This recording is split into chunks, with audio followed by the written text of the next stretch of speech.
Langsung dipencet tuh, dipegang tangan gitu, ditarik, dipegang, orang udah teriak sembari kejang. Terus apa, mukanya nih, maaf ya, ininya kan mereka kan pakai kerudungan tuh, ini dipegang rahangnya tuh.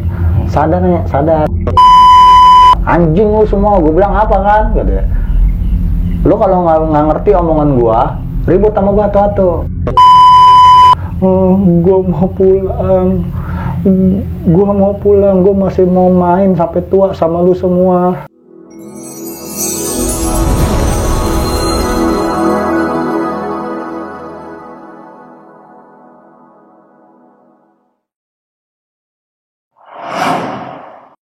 Assalamualaikum warahmatullahi wabarakatuh. Balik lagi bareng gue Ibnu Fitro Siddiq dalam channel Timur Misteri.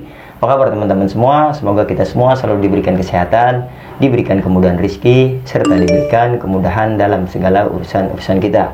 Masih di segmen Kongkumis kali ini, pastinya kita akan bercerita pengalaman misteri dari narasumbernya. Yang mana di segmen ini juga narasumber gue mempunyai pengalaman sewaktu melakukan pendakian ke Gunung Salak. Dan di pendakiannya itu rekan wanita dari narasumber gua, dia mau dibawa ke dimensi goib dan hampir meninggal. Pokoknya ini cerita gokil banget dah, dan lu juga pasti nggak asing nih sama sosok pria yang ada di samping gue ini. Nggak pakai lama lagi, langsung aja gue perkenalkan sosoknya. Siapakah dia? Bang Kancil. Siap bang. Kancil lagi, kancil doang, kancil aja. Oke, Bang Kancil. Siap. Lagi-lagi lu mau berbagi pengalaman lagi nih ya? Iya. Oke, tadi lu udah ngomongin sedikit rekan pendakian wanita nih, rekan pendakian lu kan? Itu gimana bang? Kok dia bisa kayak gitu?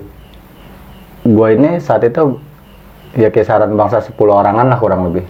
Oke. Perjalanan waktu itu nggak hanya cowok aja nih bang, di tim gue nih, ada pun wanitanya sebanyak 3-4 orang lah kurang lebih. Puncak Gunung Salak 1, yaitu Puncak Manik. Nah itu di pertengahan perjalanan, kisaran di pos 5, mendekati pos 5 lah ya bisa dibilang, itu kita hampir terbawa ke alam gaib bang. Jadi dia ngedrop, terus dia langsung templang lah ya, kalau orang Betawi bilang ya templang itu ya udah langsung ngejoprak gitu ya bang. Terus ketika dia sadar bang, nah itu dia nyebutin kita ada di alam yang berbeda. Gitu, gue ngelihat lu semua, gitu. Iya gue ngelihat lu semua ini, kita semua ada di alam yang berbeda, karena di tempat dia templang itu bang, itu dia melihat gubuk bang yang mana udah berantakan, udah semrawut. Bangunan rumah. Iya, seperti mungkin bisa digambarkan seperti bangunan tua lah ya. Oke, tahan dulu bang Kancil. Siap bang. Nah, itulah kisi-kisi sedikit dari Bang Kancil. Buat teman-teman, sebelum masuk ke ceritanya, lagi-lagi gak bosan-bosan gue ngingetin yang mau jadi narasumber seperti Bang Kancil, teman-teman bisa DM ke Instagram kita Timur Misteri, atau juga kirimkan email di timurmisteri.cr@gmail.com. Nanti linknya juga ada di kolom deskripsi. Oke Bang Kancil, gak berlama-lama lagi kita gas ya. Siap bang. Simak terus video ini sampai habis agar kita bisa mengerti isi cerita dari Bang Kancil. Jangan kemana-mana, langsung aja kita masuk ke ceritanya.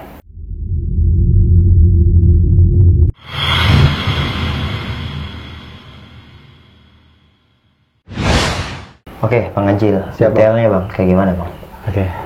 Ya sebelumnya untuk teman-teman nih bang ya. Siap. Assalamualaikum warahmatullahi wabarakatuh teman-teman. Jadi gini, bang, saat gue melakukan pendakian bersama teman-teman, bisa dibilang ya ketemu kangen lah gitu.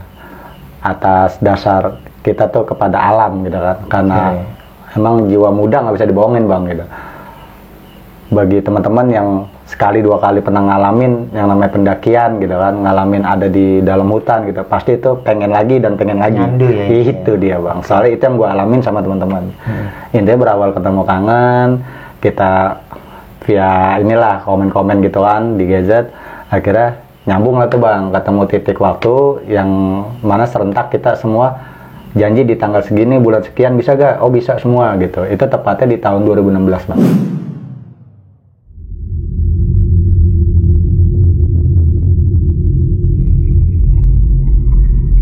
Di tahun 2016 itu berawal kita ketemuan di terminal Kampung Rambutan. Jadi kita saling-saling berbeda nih dari rumah tempat tinggal asal usulnya. Oke, jadi ketemu di sana. Betul. Cuman kita satu wadah bang.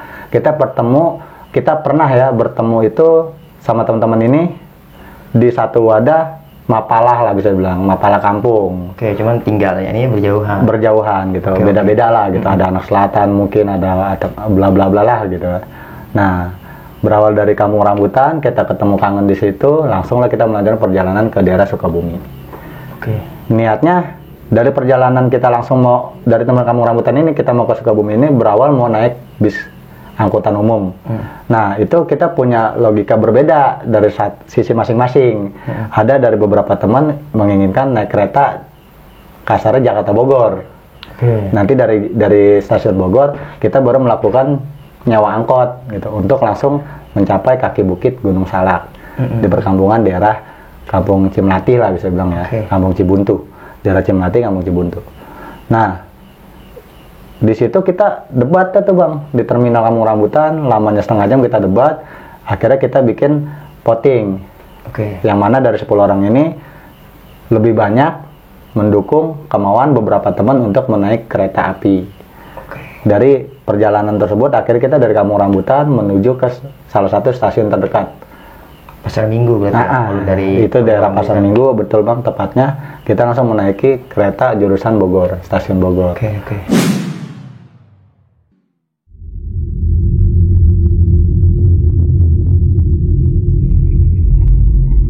Dari stasiun Bogor kita melakukan yang tadi gue bilang sewa angkot. Jadi karena sampainya di Kampung Cibuntu kita buat ke dalam tuh ya nggak ada angkot bang. Paling ada ojek dan itu biasa ditembak dengan ojek. Jadi nembak harga lah gitu ya, bukan ditembak mati bang. Tembak harga. Jadi kita melakukan sewa angkot gitu dari pas keluar dari stasiun Bogor. Itu perjalanan masih senang-senang aja bang kita di situ. Sampailah kita di titik permukiman warga di Kampung Cibuntu, kaki Gunung Salak. Di situ kita silaturahim, bla bla bla bla bla bla, untuk prepare segala macam persiapan pendakian. Dalam persiapan pendakian itu, salah satu dari rombongan gue udah ada yang halu nih. Ari namanya kalau nggak salah. Seingat gue ya Ari. Jadi si Ari ini di tempat permukiman warga yang tempat kita ngeres, awal kita turun angkot di kaki Gunung Salak tersebut, si Ari bilang gini begitu turun angkot, gue ngelihat kayak sosok putih terbang dari pohon ini ke pohon itu. Gitu.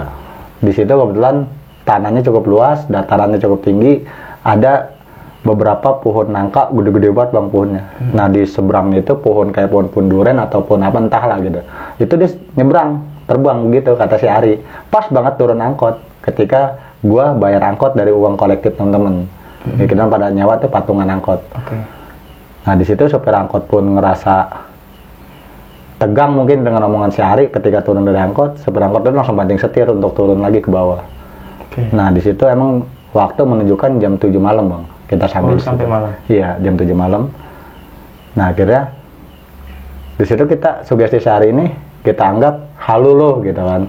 Nah itu kita candain aja terus sampai kita ketemu sama yang punya singgahan itu, tempat tersebut, tempat kita ngeres itu. Ya? Rumah. Ya, pokoknya tuan rumah di situ lah gitu. Kita hampiri, kita silaturahim, terus kita prepare segala macam, kita izin sama yang punya rumah di situ. Kebetulan petua lah bisa dibilang di situ. Kita izin, Mang kalau kita mau naik malam ini juga. Ngopi aja dulu, ditahan tuh sama dia, ngopi dulu, rapihin dulu peralatan, terus packingnya rapi. Nanti kalau mau berangkat nanti dulu. Entar-entaran gitu, bahasanya entar-entaran. Kita masih turutin karena kita pikir ya bener juga baru nyampe gitu kan. Akhirnya kita masak air segala macam, yang cewek-cewek pada minta air panas buat pop mie. Jadi kita sekalian makan ringan lah gitu. Sebagian join gitu kan. Nah, karena kita minim perbekalan saat itu, Bang. Nah, jadi dalam arti perbekalan itu buat konsumsi diri sendiri ya gitu. Perbekalan tuh ya kita minim gitu, konsumsi. Akhirnya kita ngeluarin pop mie nih 4 atau 3 ya kita makan bareng-bareng gitu bang. Kebersamaan. Kopi juga gitu kita nyeduh ya paling 3 gelas gitu kita minum bareng-bareng yang suka kopi. Nah, udah selesai seperti itu kita cuci gelas, peralatan segala macam, kita masukin lagi ke pala keril, baru kita izin dikasih. Mang, kayaknya waktu udah malam nih, kita mau nge-trek malam soalnya udah janji dari awal sih niatan awal mau jalan malam, mau safari malam gitu. Oh gitu, ya udah kalau mau jalan sekarang nggak apa-apa. Akhirnya kita berangkat tuh dengan izin gitu. Waktu itu belum ada simaksi mungkin bang ya? Awal itu. Iya, di 2016 itu ke Salang belum ada simaksi ya? Iya kalau jalur situ belum ada. Iya, jadi izin-izin sama petua-petua setempat aja lah gitu yang kita kenal gitu. Bismillah, akhirnya kita berangkat karena diizinin, dapat izin. Ya udah kalau emang udah ada janji dari awal seperti itu mau berangkat malam, silakan, cuman hati-hati, cuaca lagi begini-gini. Memang saat itu cuaca menghujan bang. Kita lanjutin perjalanan ke prinsip awal, perjanjian awal kita bersepuluh itu ya jalan malam. Hujan. Cuman PD-nya gue ya mungkin ya ini sih buat teman-teman nih bang ya, jangan ditiru lah, nggak patut untuk ditiru gitu. Ini kecerobohan diri gue gitu. Balik lagi di sini kecerobohan dalam diri gue. Saat start awal dari rumah permukiman warga itu, gue dengan PD-nya memakai sandal jepit swallow bang. Kita kan trek malam gitu. Nah, gue pikir udahlah gue pakai sandalnya dulu lah. Sepatu gue kebetulan di dalam carrier gitu. Jadi buat ngebongkornya gue udah bete gitu kan. Akhirnya gue lanjutin dengan alas kaki yaitu sendal tanpa sepatu. Yang lain full pakai sepatu, pakai celana panjang, safety lah bisa bilang. Nah, itu gue dengan PD-nya sendal doang kesalahan gue. Nah, itu gue tetap berjalan safari malam. Bawa senter segala macam, penerangan cahaya lah di kegelapan. Kita lanjutin perjalanan. Dalam perjalanan itu balik lagi kisaran ya dibilang 3 kilo 5 kiloan lah dari rumah warga nih yang kita tempatin ya. Begitu kita dapat izin, kita melakukan start pendakian. Awalan berangkat itu jauh dari rumah tersebut, kisaran 3-5 kilo. Halu lagi nih si Ari. Dia ngelihat ada sosok bahan putih itu lagi melintas di hadapan kita semua.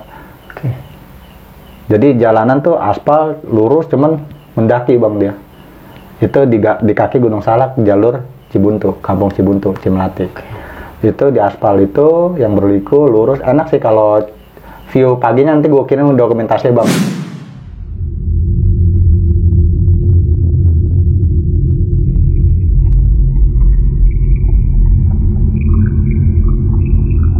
Itu kalau pagi pemandangannya bagus sampai sore gitu.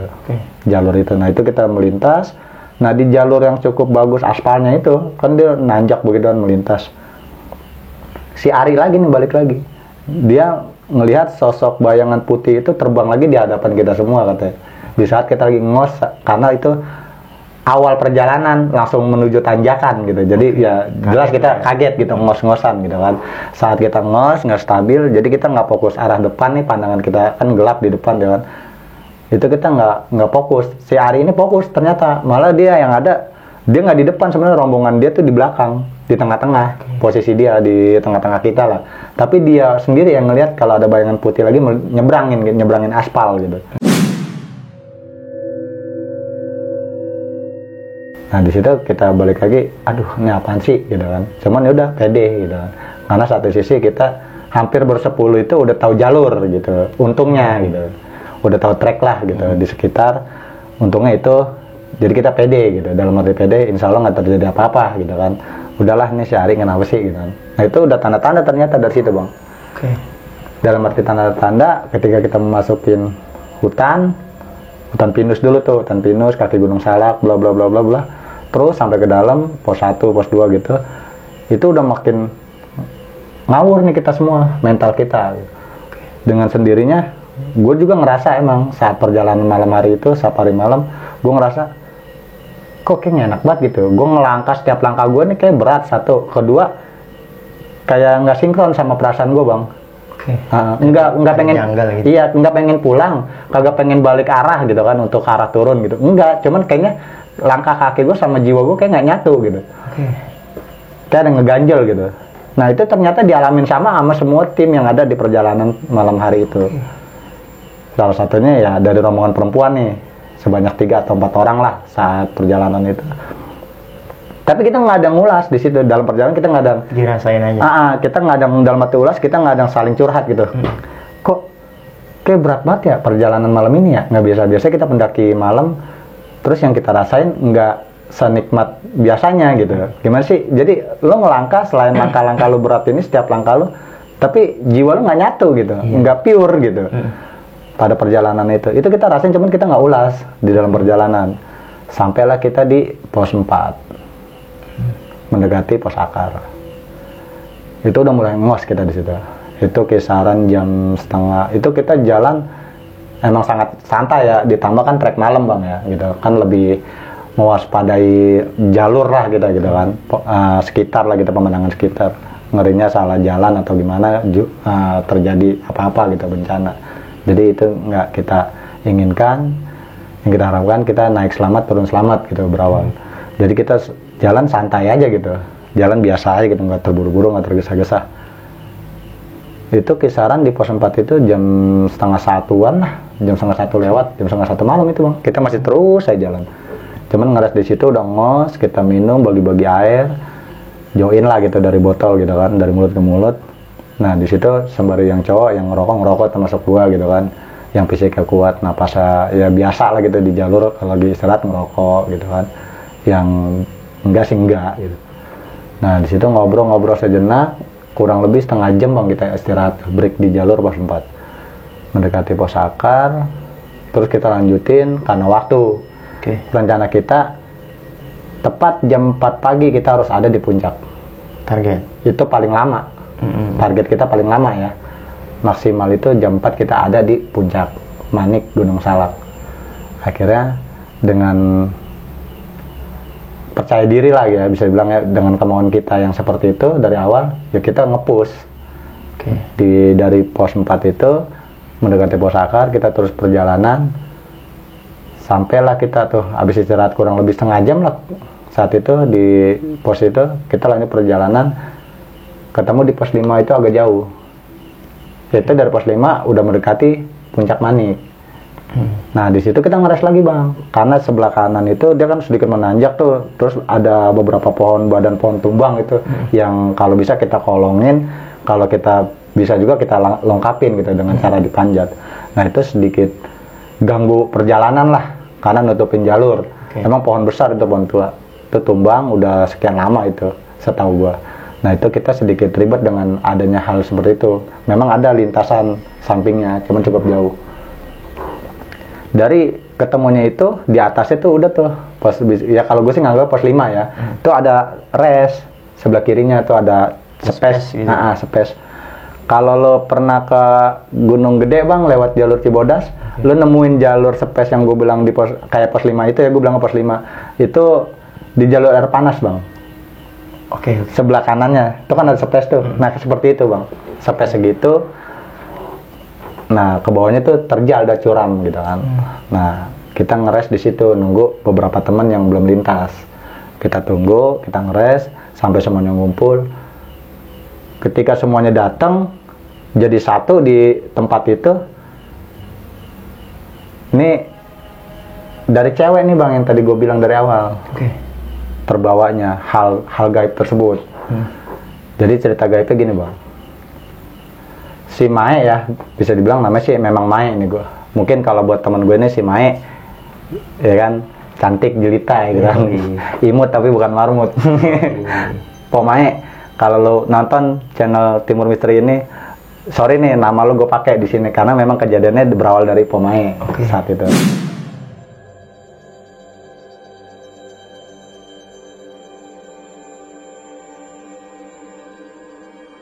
Begitu dia nyampe, dia bawa adiknya bang, itu kelas 1 SMP. Dia nitipin nama adiknya ke 9 orang, ke kita orang termasuk gue. Akhirnya bawa adiknya, lu pada ninggalin lah, gue berempat doang di bawah nih, masih ini nih ada tuh beberapa teman. Memang begini sistemnya, jadi sebagian nyampe udah masak air lagi buat ngangetin badan yang pada kedinginan. Nah sebagian lagi nge-backup di belakang, nge-backup yang pada pemula gitu. Dia belum begitu paham, nah dia ngambeknya disangka kita semua ninggalin gitu. Kan di belakang dia tuh masih ada nge-backup, 2 orang atau 3 orang gitu ada nge-backup. Nah akhirnya begitu nyampe dia marah-marah begitu kan, langsung lepas keril, terus dia ngedeprok. Gila ya jalurnya salah, gini. Kan lu biasa, lu udah pernah kemari kan, sebanyak 2 kali kalau nggak salah dia pernah gue bawa. Cuman ditampiknya sama dia, kan saat pendakian 2 kali itu gue naik selalu pagi bang, kagak pernah ngerasain trek malam. Baru kali ini gue pengen belajar safari gitu, kata safari malam. Ya ini, kita bilang gitu kan. Oke lah, kata. Cuman jangan pada jauh-jauh apa jalannya, gitu. Biasa ada cewek kan kolokan. Nah itu lagi capek-capek dia beronjor, kakinya dipanjangin gitu, berdua sama adiknya. Adiknya gue kasih teh panas, termasuk dia. Gue bilang lu lapar gak, gue bikinin. Terus habis dia minum 2 tenggelakan lah ya, gitu di gelas cangkir plastik. Dipegangin tuh kehangetan dari gelas tersebut yang isinya air teh panas. Dipegangin sambil beronjor kaki bang. Itu dia bengong. Nah di situ yang temen cewek 2 orang ini, termasuk si Nisva lah namanya bisa dibilang, dia langsung komen ke kita orang yang depan kompor tuh, yang di depan kompor gunung lagi pada masak. Bang, mendingan seret kemari deh Mae. Kok gue ngerasa ada yang aneh di Mae ya gitu. Kan kita di kegelapan kan pada pakai headlamp nih bang, sebagian pakai senter kita pegang di tangan. Jadi yang cewek-cewek temannya Maya ini, salah satunya si Nisva nyanterin ke Maya terus nih. Kayak dia bilang di belakang Maya tetap gelap. Dia langsung kesorot senter bang. Kan harusnya kelihatan, gue nyenter lo nih. Kan kelihatan belakang lu itu ada pohon, ada tumbuh-tumbuhan gitu, atau ada apa gitu kan. Lu senderan atau di tanah atau di tebing-tebingan gitu kan. Kan harusnya kelihatan dong.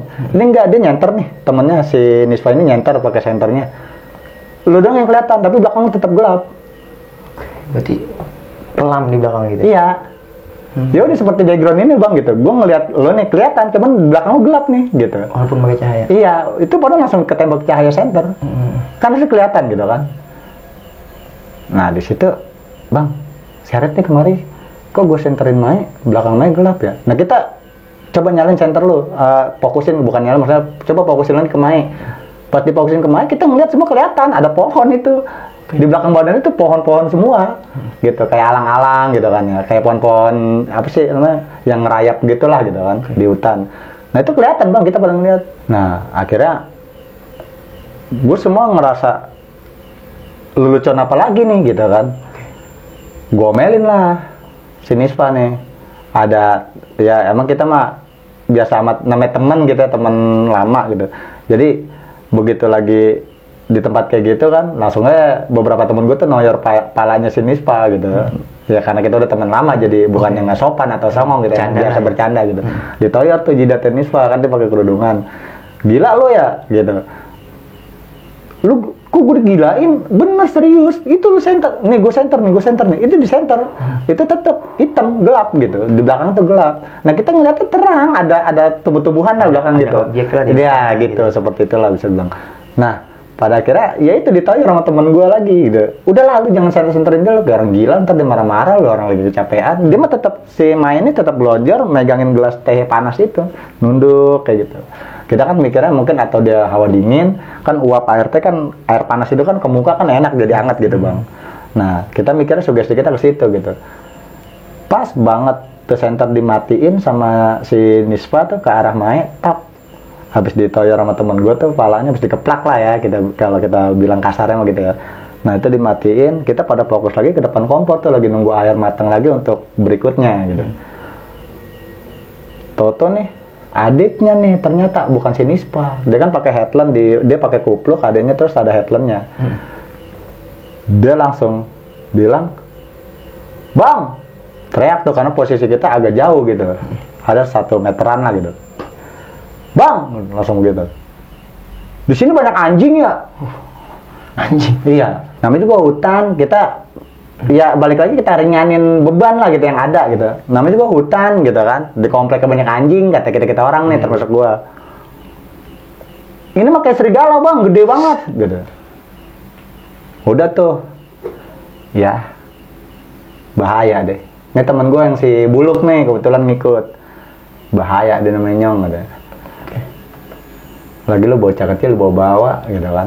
Ya kan gue gimana, gue kagak enak main nuntut, gue mau berangkat, gue mau gabung lagi, gue maksudnya mau ngeriung lagi gitu kan, ketemu kangen dalam hal pendakian ini. Cuman gue harus bawa adik karena di rumah memang satu sisi nggak ada keluarga, lagi pada pulang kampung, lagi ada acara keluarga. Ninggalin Maya sama adiknya, nggak ada ngikut karena dia fokus naik gunung. Gue juga sekalian mau ngajarin ilmu teori alam dasarnya dari lulu orang nih yang gue kenal, berbagi ke adik gue gitu. Tolong ajarin, tolong didik adik gue, walaupun sekecil apapun kepahaman yang akan dia bawa pulang nantinya, yang penting ada pelajaran sedikit apapun gitu maksudnya Mai. Jadi dia maksa terus, ini salah nih gitu kan. Tetap aja dia maksa dari awal gitu. Nah Buluk bilang, ya ini lu sih pakai bawa-bawa anak kecil gitu kan. Ah nggak beres nih gitu, kata si Buluk sama yang lain. Nah si Tupai situ emang ada juga, si Tupai itu teriak di situ, udah lu bareng-bareng aja, saling backup. Terus jangan dijauhin, jangan direnggangin, nanti pas kita mau lanjutin perjalanan kita ngepres aja, baris berbaris saja lah gitu kan, jarak dekat. Ya terserah lu udah pada. Nah Buluk di situ udah bete deh tuh, bakar rokok lagi, terus di minggir tulak pinggang ngepus asapnya aja kelihatan emosi gitu. Langsung begitu. Aduh, udah kita main kode-kodean sama beberapa teman tuh yang cowok. Ngambek tuh doi, ya udah kan. Si Buluk tuh udah mati ngambek gitu kan, emosi lah gitu kan. Nggak beres nih. Nggak lama tuh Mae langsung sontak ngejerit bang. Oke. Wow, kata dia gitu kan. Nah kita kan refleks semua. Itu Buluk langsung frontal, buang rokok, balik badan saat dia diri di depan kita tuh lari sampai nabrak panci yang kita lagi masak air tuh bang. Oke. Ditabrak panci kecil kita tuh, nesting lah bisa dibilang ya. Itu dia tabrak pakai kakinya, dia langsung nyamperin Mae. Langsung dipencet tuh, dipegang tangannya gitu, ditarik, dipegang. Orang udah teriak sembari kejang. Terus apa mukanya nih, maaf ya, ininya kan Mae kan pakai kerudungan tuh, ini dipegang rahangnya tuh. Sadar gitu kan, sadar. Cuman digituin doang, sama tangan dipegang gitu biar nggak frontal kesana kemari gitu kan. Sadar. Nah terus langsung kisaran nggak sampai 20 menit lah bang ya, dari teriak kejang-kejang itu sembari kejang-kejang gitu bang, teriak kalau takut, bener takut misalnya orang drop gitu kan, sembari ngejerit itu langsung sadar si Mae. Langsung si Buluk nih berdiri, anjing lu semua, langsung begitu kan. Gue bilang apa kan, jangan bawa bocah. Apalagi bocah nih awam di sini, belum pernah naik gunung, digituin kan. Kita semua keep, nggak mau ada keributan di dalam hutan tuh. Dalam pendakian itu di malam itu kita nggak mau ada keributan. Emosi Buluk kagak kita lawan di situ. Iya. Dalam arti ngelawan bukan ngelawan sampai pakai fisik ya. Dalam arti lawan, gue pengen ngucap, pengen ngeredam Buluk dalam arti ngucap nih. Gue pengen ngelurusin sebenarnya seperti apa. Jangan lu ngotot gitu sama gue, tapi ini gue lurusin sebenarnya begini pola awalnya gitu. Gue pengen begitu, cuman gue pikir nanti bakalan panjang nih. Soalnya karena kan emosi. Ada situasi juga lagi. Iya, jadi kita keep itu down itu bukan arti kita diam nggak ada bahasa. Dalam arti diam itu kita diam menerima gitu. Oke, gitu. Lu capek, gitu udah dalam diri sendiri pada masing-masing beberapa temen. Udah frontal dia terus tetap normal. Kan kita jadi gimana ya, satu trek malam, hawa dingin gitu kan, jalur juga lagi nggak stabil gitu kan, karena habis hujan gitu. Buluk tetap marah-marah tuh, cuak begitulah. Kita ya udah abain itu semua, cuman kita ngerasa bete gitu, jadi kayak kita lagi diomelin orang tua di rumah gitu. Kan jadi pusing gitu dengernya kan. Ditambah banyak hal yang kagak karuan lah, baru sampai di situ. Adiknya Mae denger suara serigala, terus ngelihat wujudnya juga katanya, terus ditambah si Mae kejang-kejang sembari dia teriak gitu kan frontal. Pas begitu Mae sadar, air pun tumpah, pada akhirnya kan ketendang ketabrak kakinya si Buluk. Udah kita prepare packing untuk melanjutkan perjalanan tetap bang sampai Puncak Manik. Karena ya itu tujuan awal kita dari perjanjian keberangkatan, kita harus sampai Puncak Manik, trek malam itu. Saat pendakian malam itu kita harus sampai di Puncak Manik. Terus perjalanan dari pos tersebut sampailah kita dari pos 5 itu ya mendekati pos 6 lah ya. Si Mae di situ jatuh pingsan bang dalam perjalanan. Tahu-tahu begitu kita jalan bareng, dia nyungsep ke depan nih, ke carrier gua. Dia banting palanya tuh langsung kayak orang kesandung gitu sih bang. Dia langsung, ya gue kan kedorong pun sama yang lain, tapi dia tetap langsung nyengser ke bawah, jadi langsung tengkurap tumbang gitu. Lah ya. Tumbang. Kita kita celentangin, gotong bareng-bareng. Nah dari 3 apa 4 lah kalau kurang lebih 4 kalau salah Mae. Ya 4. Nanti gue kasih dokumentasi bang foto-fotonya saat lagi makan. Itu 4 cewek, salah satunya Mae yang tumbang, yang 3 ini malah nangis. Saat kita panik, ya karena posisinya Mae lagi gitu yang terjadi di diri Mae gitu. Hal-hal keanehan tersebut lah gitu dalam pendakian malam itu. Gimana gua gitu kan, apa kabar gua gitu kan, kata yang lain sembari nangis. Frontal lagi si Buluk, pada diem kagak lo? Begitu nama Buluk, diam. Kalau lo nggak bisa pada diem, ntar gua yang ngambil tindakan, gua yang ngambil sikap di sini. Digituin sama Buluk. Ya kita ngerasa kecil di situ bang. Dalam arti kecil gini, bukan berarti lu senior gua gitu dan lu punya wewenang semau lu gitu kan. Dalam arti diam gini, Buluk udah ngotot seperti itu. pola kita langsung gua terutama gua lagi sama teman-teman yang lain ya. Pola gua sendiri gua ngambil kesimpulan, oke lu capek.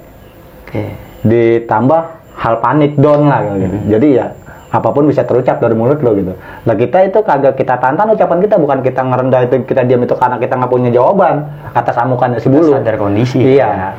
Nah kalau lo nggak bisa pada gue bilangin, nggak bisa pada diam, ntar gue ngambil tindakan buat lo pada kata dia gitu. Sembari nge-backup si Mae bareng-bareng sama gue dan teman-teman lain.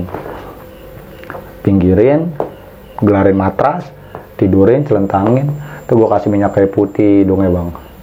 Terus seperti itu gue supaya dia bisa ngirim aroma-aroma hangetan lah gitu ya. Terus gue juga bawa fig tuh, fig kayak yang bulat tuh, yang buat anak, gitu. Yang kayak balsam tuh yang bulat, yang nggak begitu panas. Itu gue di tangan gue giniin, gue ini di lubang hidung itu biar kandus sama kehirup gitu.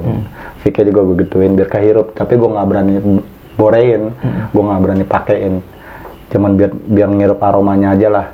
Nah dia bangun, tapi matanya nggak dimelekin sama dia, nggak dibuka, dia celentang. Lagi saat posisi pingsan itu ya udah ditaruh di matras gitu. Terus bantal dia tuh paha temannya tuh, si Nisfa dijadiin bantal. Sembari nangis Nisfa. Nah ternyata si Mae ini udah bangun bang, udah sadar tapi nggak berani buka mata. Sembari tiduran dia sembari nangis, cuman air mata aja berlinang bang.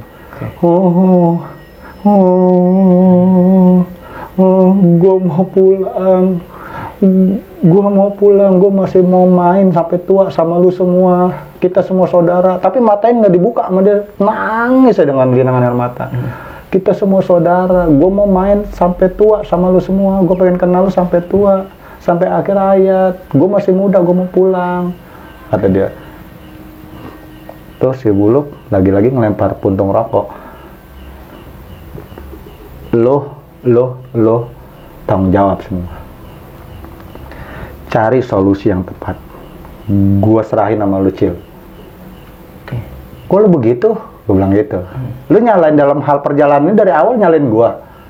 Gua langsung naik pital di situ. Nggak kuat lagi lah gitu. Ya kalau lu ngeluh, gua capek, gua down, gua panik, sama bukan lu aja. Gitu kan. Gua juga mau ngebalikin begitu ke lu, cuman gua tahan-tahan nih, gua bilang. Kalau lu ngeluh begitu sama gua lu. Gua mau gituin, cuman dari tadi gue tahan-tahan gitu. Sekarang gue mau balikin ke lu. Lu serahin semua ke gue bilang. Lu limpahin semua ke gue bilang. Udah dipisahin sama yang lain. Sama Doyok juga dipisahin. Udah.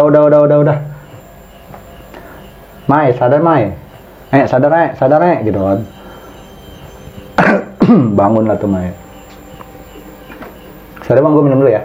Iya.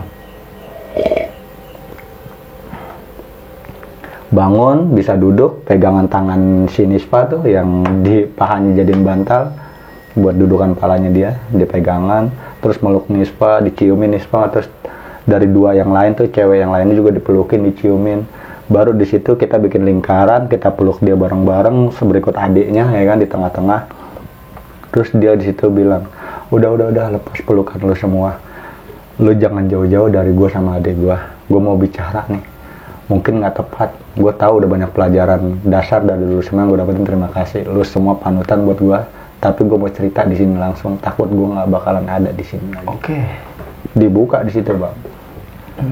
Si Buluk tetap frontal lagi, balik lagi seperti frontal. Lu jangan cerita,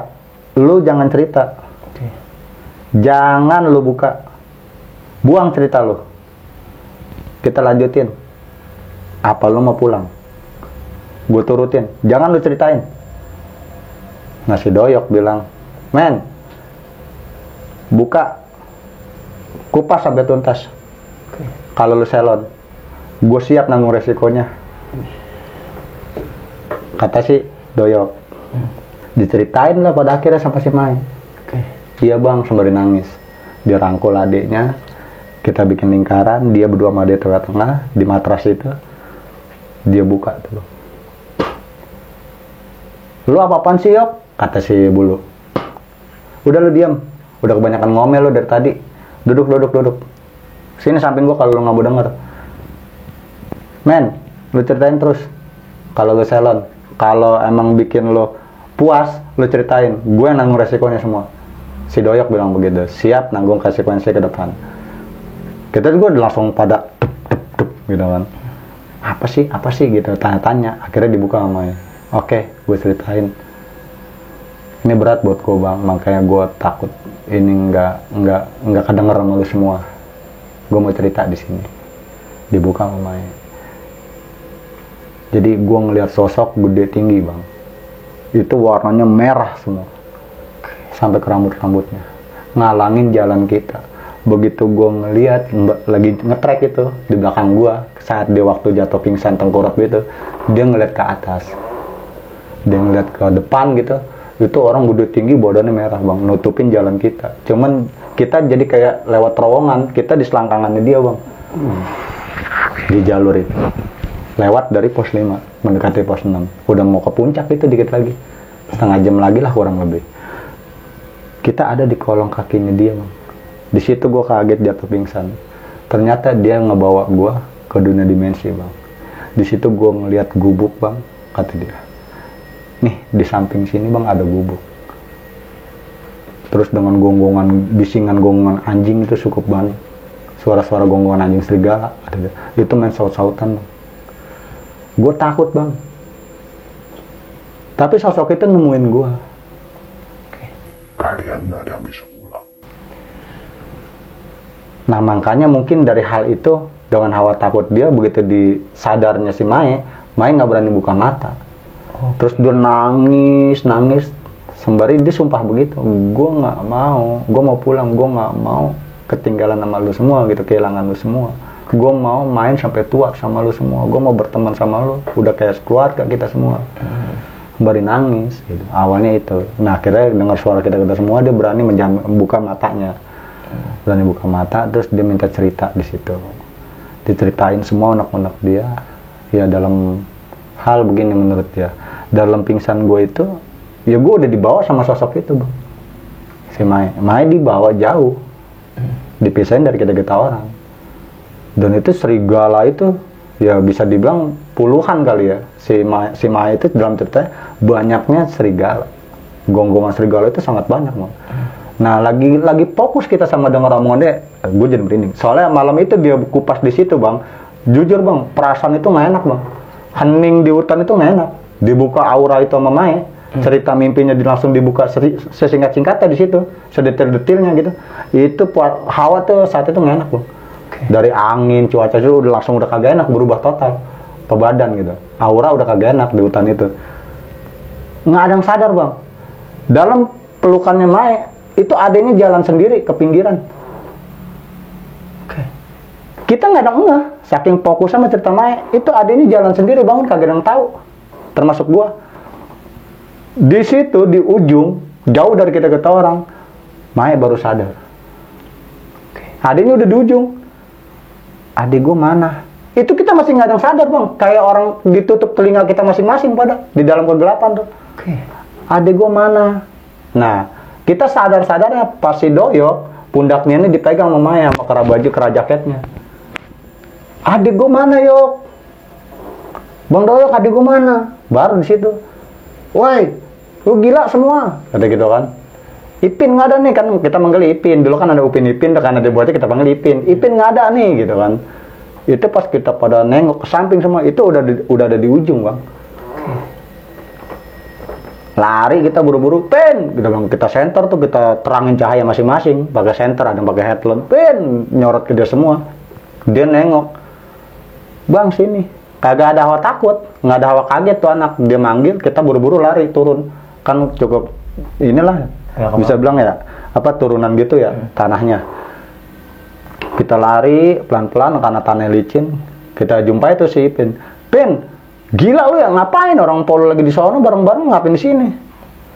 No bang, gede banget bang. Lu nggak keberisikan dari tadi? Dengerin po gua ngobrol aja lu sampai kayak gitu bang, nggak denger suara serigala banyak banget tuh pada ngegonggong serigala. Ditunjuk-tunjuk itu sampai gua sorot pakai senter, gua cabut nih dari tangannya Doyok, ya senter mungkin headline gua nggak tembus gitu kan sama kabut. Sini, gua senterin pakai senter Doyok. Itu nggak ada apa-apaan bang, pohon-pohonan semua di bawah.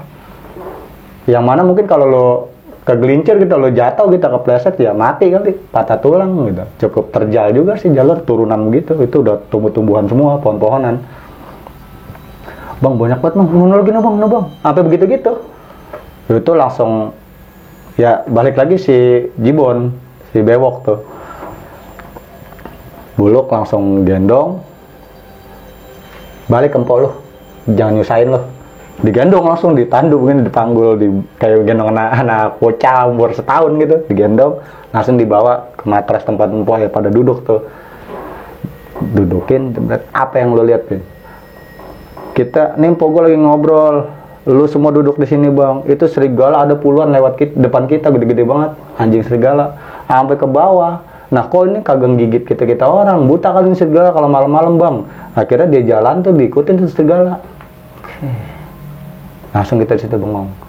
Kalau lu Pin tadi ngikut sampai bawah, bingung nyarinya Pin. Kalau ngeliat apa-apa, ditelan aja ya, jangan diikutin, ditahan. Hawa penasaran tuh ditahan. Oh nggak boleh bang, ya namanya bocah, ya nggak boleh, ya jangan ya. Ya kalau bisa ya nyebut aja, kita mah masing-masing, jangan saling ganggu, udah gitu aja, minta maaf kayak apa kayak Pin. Iya deh bang. Akhirnya kita prepare itu, terusin itu perjalanan, gulung matras. Lu gimana sih kondisi lu, kan bahasa dulu kita ngomong tuh bolak-balik kayak kondisi tuh sikon lu gimana gitu kan. Lu gimana sikon lu? Nah Doyong langsung teriak kan, ya lu mau kuat terus dong ngepush nah gitu kan, udah dikit lagi nih, udah dikasih asalnya candaan sedikit lah ya, sedikit. Nah akhirnya terbuka senyumnya, akhirnya ya udah, ya bang terus.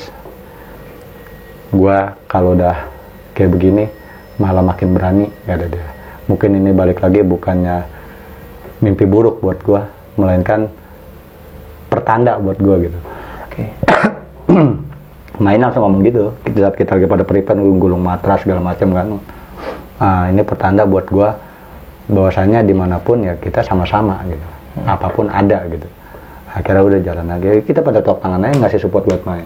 Oke Mai, ada manggil nge gitu, oke nge, cabut, sampailah kita itu jam 4 lewat 10. Jadi hitungan gua dari awal masih tetap cakep. Jam 4 kita harus sampai, bener-bener cuman telat 10 lewat 10. Jam 4 lewat 10 gue langsung sampai di puncak Manik. Pas begitu naik langsung makam kan tuh atas.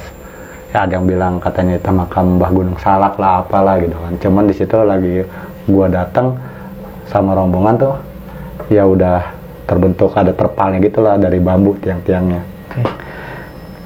Nah di situ kita berteduh dulu dah, santai-santai, rileks, ngilangin capek, ya kan, ngilangin penat. Sampai jam 9 kita baru prepare tuh, masang tenda segala macam, karena kita mau bermalam di situ bang. Jadi kita seharian di situ. Kita ya karena lu pagi udah sampai ya. Nyampe pagi, kita seharian, kita turun malam lagi bang. Tetap gas. Emang niatan dari awal gitu, dari kita komen-komenan gitu melalui gadget gitu, dari HP gitu ya, kita kirim pesan, kita bang perjanjian seperti itu. Karena kita pada ngambil, sebagian ada yang kerja kan, ada yang ngambil libur gitu, sebagian yang kuliah, ada yang ngambil cuti kuliah gitu. Nah akhirnya kita seharian di situ, turun kita jam 7 malam. Itu kita omongin semua tuh, seharian ngomongin soal tragedi perjalanan. Kenapa kita bisa seperti ini, gini. Nah, pas turun nih bang, jam 7 malam, masih, ya kasarnya masih begitu seger lah gitu badan dari atas ya kan istirahat seharian lama juga bang gitu. Kita banyak makan di atas segala macam. Itu kita nemuin pendakian di puncak Manik seharian, yang turun sore itu datang jam 9 pagi, turun sore itu cuman ada tiga tim dari misalkan kayak peribahasa gitu ya, kayak Jakarta Timur, dari Jawa Barat gitu, apa dari mana gitu, itu 3 rombongan bang, 3 tim lah gue bilang ya. Itu ada 3 rombongan dari tempat-tempat yang berbeda, dan dia naiknya nggak bawa rombongan banyak, ada yang 15 orang, ada yang cuma 3 orang, ada yang 7 orang apa 8 orang kemarin tuh. Pokoknya ada 3 rombongan lah dari tim yang berbeda-beda, dari asal yang beda-beda. Bukan teman-teman itu, teman di puncak gitu. Ketemu di sana. Itu dia pada turun sore. Bang ayo turun, ngapa nunggu gelap gitu kan. Ayo turun kata yang lain. Ntar aja, emang kita sengaja naik safari, pulang safari malam juga gitu kan. Kita mau safarian. Oh, ya udah terserah lu bang. gitu doang udah. Hati-hati aja bang, pada ngedoain sih gitu. Udah pada turun semua. Nah kita orang terakhir dari Puncak Manik yang turun. Nah ketika turun tuh kita jam 7 tap sampai di jalur akar gue cedera bang. Yang tadi gue bilang dari awal karena gue pakai sendal mungkin ya. Sampai pulang pun gue dengan PD-nya masih tetap pakai sendal, sepatu gue jadi nggak kotor, gue taruh di tas gitu. Bukan karena gue takut kotor sih bang gitu. Jadi males aja gitu kan. Karena udah terlanjur pakai sendal nih, ya udah gue pede dah gitu kan. Orang pas naik kan kita udah tahu kan jalurnya aman nih gitu kan. Ternyata ya segala sesuatunya kalau kita ceroboh ya bahaya bakalan terjadi dalam diri kita gitu kan. Akhirnya gue turun jam 7, itu kisaran jam 12 malam kita ada di pos akar. Karena kita turun nyantai banget itu kan, bocah juga gitu kan. Mungkin kalau kita orang mah lari gitu, setengah lari setengah jalan cepat gitu kan. Karena bocah jadi nggak bisa lari, ya udah jalan aja gitu, bentar-bentar cepet bentar pelan gitu kan jalan. Nah itu sampai di pos akar gue paling depan, pas banget gue ngelangkah tap di jalur kaki gue langsung jatuh duduk. Gue teriak di situ, astagfirullahaladzim, gue bilang. Pas gue ngedeprok, gue pegang kaki gue, itu langsung batang pohon segini nih, kisaran semeter lah bang ya, batang pohon segini gedenya nih, segini gedenya itu kisaran semeter, ada paku 7 cm bang, nancep. Ada paku? Di jalur, di pos akar. Mungkin ada pendaki yang tadi turun sore, mungkin gitu. Tapi gue nggak nyalakan ya, karena saat gue pendakian tuh naik malam kagak ada, gue nggak temuin itu di jalur soalnya bang. Pas jalur orang lewat gue nggak nemuin potongan kayu tersebut. Ini ada kayu cuman kayak bekas dipantek atau dia bekas bikin bipak atau apa gitu kan. Itu ada paku 7 cm bang, yang nama paku kayu segini lo pantek 7 cm ya tembusnya kan sisanya masih banyak. Iya. Itu langsung nancapnya ke kaki gue bang, pas di tumit di sini nih. Itu 7 cm, misalkan pak segini lah misalkan paku ya, itu pohon segini nancap gitu. Nah ini lebihnya segini nih bang, yang masuk ke daging gue. Dalamnya segini lah, setengah jari nih masuk. Itu gue cabut, muncrat sini. Kan gue pakai baju 3 perapat, tangan 3 perapat, muncrat ke tangan gue. Itu yang lain juga pada nangis, yang cewek-cewek. Bisa aman gak bang? Ya gue bilang gue cedera parah nggak mungkin gitu kan, takut lo tambah sugesti jauh gitu dan lo kepikiran gitu. Sedangkan ini kan arah turun Gunung Salak, arah turunnya kan lintasan sangat sulit bang. Apalagi jalur malam itu kan lintasan air semua bang. Banyak air kayak sambungan pipa gitu buat keluarga. Itu kadang ada yang bocor karena ulah-ulah pendaki pendaki. Iya, tanahnya jadi licin karena bocor pipa atau lepas selang karena ada mungkin dari ulah-ulah pendaki atau ulah-ulah yang biasa nyari ini nih, berburu binatang babi pakai anjing-anjingnya tuh. Pada akhirnya teman-teman pada mutusin nih, apalagi si Bulus ya emang panik banget liat gue cedera kayak gitu. Anjing nih, siapa yang naruh ranjau di jalur kayak begini sih nih, goblok nih, marah-marah deh kan. Udahlah lu jangan emosi, jangan marah-marahin orang-orang kagak jelas gue bilang gitu kan. Yang penting gimana mau lanjut apa kagak.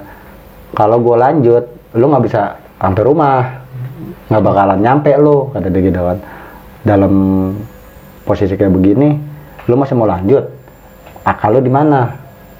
Gue biarpun begini mulut doang, langsung dibuka keril, prepare kita di situ, buka tenda. Oh lu ngecamp lagi. Dengan itu pun ya nggak ada di luar jadwal lah, kagak ada di dalam jadwal kita pendakian. Jadi kita di situ kekompakan teman-teman sih, balik lagi ya kesetiaan teman-teman lah gitu kan, kekompakan. Udah bang, ngecamp aja, nanti pulang turun siang kek, kata gitu. Siang kita istirahat, adik gue juga udah capek kata Mai gitu kan. Lagi juga di malam kayaknya beda nih, dingin banget gitu. Udah akhirnya kita punya pikiran masing-masing, ya udah oke.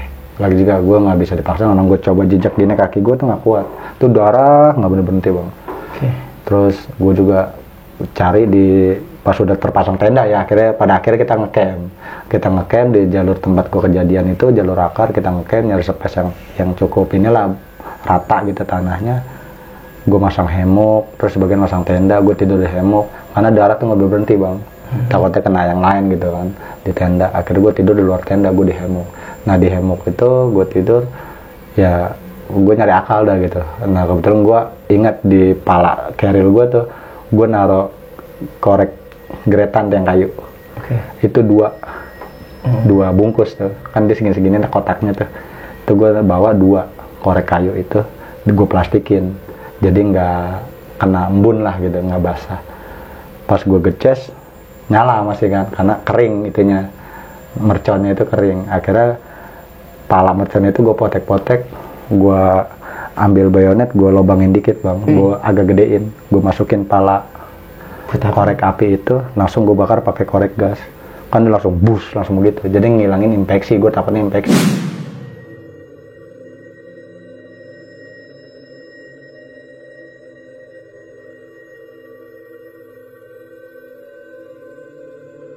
Karena udah biru, tumit gue sendiri. Itu ilmu dari mana lo bang?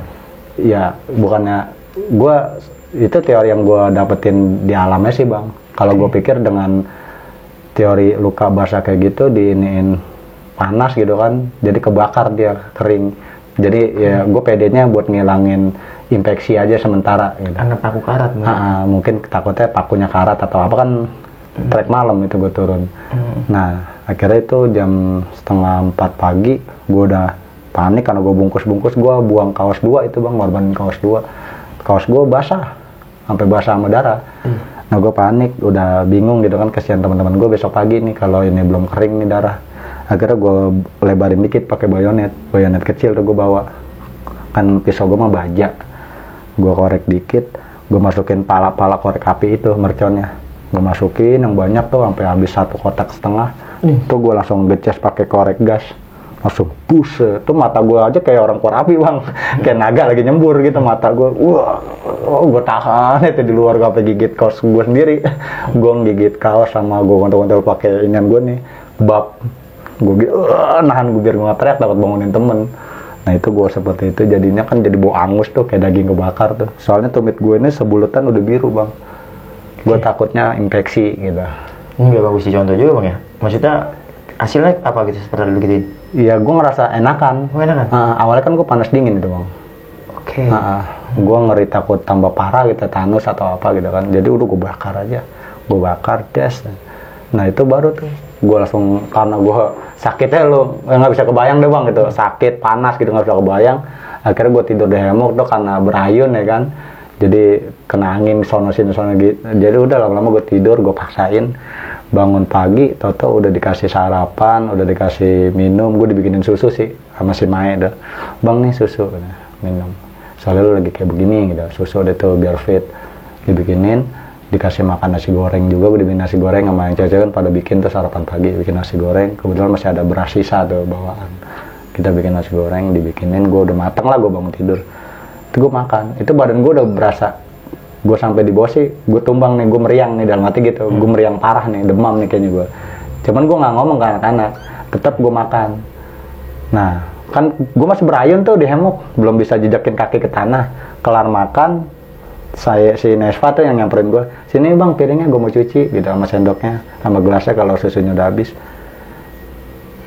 Gue kasih dia, terus gue turun megang pundak dia, ntar lu nih lu jangan cabut dulu, gue mau turun pegangin gue, tatih gue gitu kan. Udah gue topang tuh pundaknya, terus gue turun, gue injek kaki gue, itu udah biasa, cuman masih ada ngebet-ngebet dikit lah gitu. Itu udah biasa, cuman ngebet-ngebet dikit, sama masih bengkak nggak bengkak bang. Kalau bengkak sih bengkak nggak bisa langsung hilang. Bengkak sih jujur bengkak gitu. Cuman gue gini-giniin udah nggak terlalu parah sakitnya gitu. Nah ketika gue bawa selangkah 2 langkah ke teman-teman tuh lagi pada sarapan, itu gue belum bisa jalan normal. Jadi gue jinjit, gue jalan pakai telapak jari-jari sini. Jadi tumit gue gue katasin gitu, gue gituin. Jadi gue jalan begitu sebelah. Gimana? Enakan kecil? Kata si Bulu sama si Doyok. Enak nih. Tupai juga bilang, udah lu jinjitnya sementara. Apa gue mau tandu? Nunggu orang mati. Gue gituin, orang ketawa sama tuh pagi-pagi. Udah, bakar rokok. Terus sempat dipoto, gue kalau nggak salah lagi jinjit gitu. Foto dulu, foto biar keren lo. Gitu, kenang-kenangan gitu. Ingat banget tuh gue. Akhirnya kita balik turun. Sampai di permukiman yang mana dari awal kita singgah di situ. Kita balik lagi ke situ. Dan baru tuh penanganan tindakan buat gue lah gitu, buat perobatan gue mulai lebih di ini lagi, fokusin, diutamakan, difokusin. si salah satu dari temen nih, si Tupai minjem motor anak yang punya rumah tuh untuk turun ke bawah nyari apotek, nyari alkohol buat nyiram semua luka gue. Udah mungkin ya kali ini segitu aja sih cerita gue, Bang.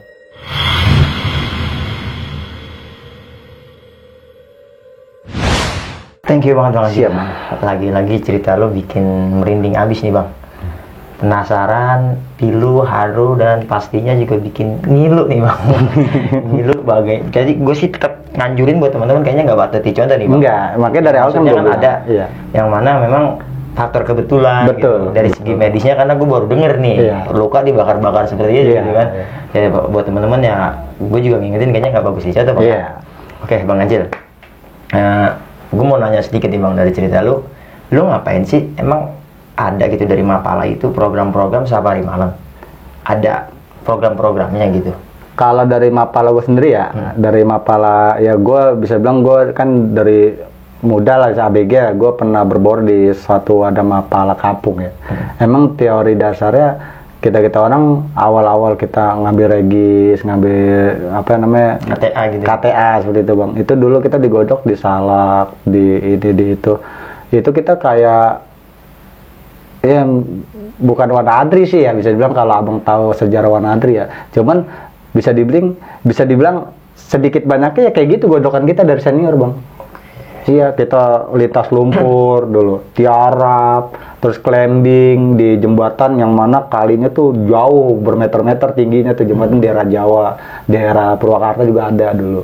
Dulu kita main terjun begitu aja, kaki kita diikat udah langsung loncat begitu. Jadi apa namanya nguatin diri lah gitu, nyali gitu, adrenalin kayak gitu dulu kita digodok sama senior. Pelantikan trek malam ini. Trek malam. Soalnya yang gua lihat-lihat gitu dari cerita lu ini ya kayaknya lu maksain banget gitu naik malam, gitu, turun malam gitu hingga akhirnya ya lu ada insiden yang memutuskan buat turunnya ini lu siang hari gitu kan. Jadinya ya, karena ada perkara dan buat teman-teman juga jangan dicontoh nih naik gunung pakai sendal swallow. Ya atas dasar kecerobohan lu itu lah lu rasain ya sebab akibat lah. Makanya dari awal gue bilang kan ini patut tidak layak ditiru gitu. Oke, ini kan ada konyolan Bang Anjil ya, tahu sendiri lah seperti apa. Oke Bang Anjil, gue nanya langsung ke poinnya nih Bang. Siap. Tentang si Maya ini. Maya namanya. Ya tentang si Maya ini nih. Ini berarti bisa lu simpulin nggak kalau dia ini emang benar-benar ketika pingsan itu bukan ngimpi gitu, diajak ke memang dimensi dia nih, sehingga dia mutusin, maksudnya gini, gue tuh mikir ketika dia diajak, lu nggak bakal bisa balik lagi gitu kan sama nih sosok yang ludung merah ini, terus dia mutusin buat cerita karena memang dia merasa terancam. Kalau menurut gue seperti itu, kalau salah ya lu tinggal jelasin ya. Nah dia merasa terancam sehingga dia memutuskan dia mau bercerita di situ kan, kan pasti kalau Maya itu seseorang yang memang basicnya pendaki gunung nggak mungkin dong diceritain di situ dong, karena kan ada wanita juga di situ yang sebelumnya ya banyak yang nangis ketika ada insiden kan. Mungkin dengan ancaman itu Maya ini mau diajak nih Bang ke dimensi itu. Sebenarnya sih gini Bang ya, keulas full ceritanya Maya ini bukan karena awal dia cerita di alam tuh Bang. Yang awal dia sadar dari pingsan itu dia memang dia pingsan, dia ada di alam gaib, dia bilang dia ketemu ini sampai dia bilang gue nggak mau ini, gue mau pulang, gue mau main sama sampai tua gitu. Iya, karena dapat ancaman kan, karena ancaman mau kerja mau nyeritakan di situ kan. Iya, nah kan pada akhirnya kan diceritain tuh karena dasar senior yang satu lagi nih si Doyok nih menyuruh dan jaminannya dia bilang gitu kan, ceritain kalau lo puas dengan cerita lo, ceritain gitu kan, biar unek-unek lo keluar semua gitu, keraguan lo, ketakutan lo keluar semua. Awalnya gitu sampai debat sama si Bulog. Ternyata itu nggak full dari ceritanya Maya. Fullnya Maya cerita itu pas ketika di bawah. Oke, ada lagi proyek. Iya. Sampai di puncak, sampai kita saran di puncak, sampai kita turun lagi, sampai terjadinya hal yang tak terduga tuh, kaki gue cedera seperti itu di bawah baru Maya cerita. Pas gue lagi disiram sama Bulog pakai sebotol alkohol tuh 0, berapa gitu, dibeli di apotek, disiramin tuh, terus baru diperban, dibersih-bersihin pakai kapas. Maya baru cerita sembari jongkok, sembari ngeliatin luka gue, nangis. Terus dia sempat gitu juga kan, sorry ya Bang, mungkin ini salah satu teguran buat kita semua dalam mimpi gue yang gue pingsan, dalam perjalanan gaib gue. Kita langsung pada frontal tuh nengok ke dia, termasuk si Bulog itu. Tuh gue siram pakai alkohol loh. Maksudnya apaan sih? Sampai begitu. Ya orang di bawah gitu kan. atau gue siram lo pakai alkohol lo, masalah apa sih gitu kan. Yang kemarin gue pingsan terus gue langsung ceritain, itu nggak semua, karena sosok itu selalu ngikutin kita. Sosok tinggi merah itu ngikutin kita sampai kita pulang. Satu lagi bang, sebenarnya dia minta kenapa kita harus ada di situ, dia minta kita semua nggak ada yang bisa pulang harus di situ karena adanya adik gue. Jadi adiknya ini udah ada isinya dari turunan bang. Oke, gue ngerti. Dan ternyata adiknya ini bawa bekal dari dia punya nenek. Bawa apa gitu gimana? Nggak ngerti gue bang. Jadi di leher adiknya nih, yang dikalungin itu ada bahan kecil bang, kotak. Oke, iya gue tahu. Dan itu katanya bawaan dari dia lahir, dikasih sama nenek. Oh, jadi sosok ini tertarik sama itu. Makanya diikutin terus sampai diancam kita nggak ada bisa pulang. Karena mereka suka sama kita gitu. Oke, poinnya berarti yang menjadi energi buruk itu datang dari situ. Ternyata dari adiknya. Itu si diceritain sama Maya seperti itu, kesimpulan semuanya.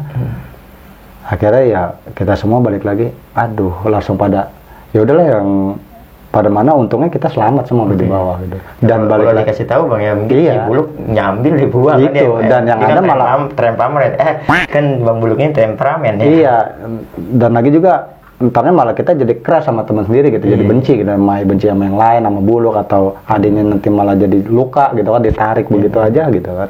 Kan itu benda balik lagi kan, ada talinya lagi, tali gitu, kalung lah bisa dibilang, cuman gandulannya itu emang dari neneknya, jadi dibungkus kain gitu, tebal sih kayak bantal, cuman bantal mini lah, bisa bilang sejempol lah bang, segini. Nah itu memang pas dibuka ada.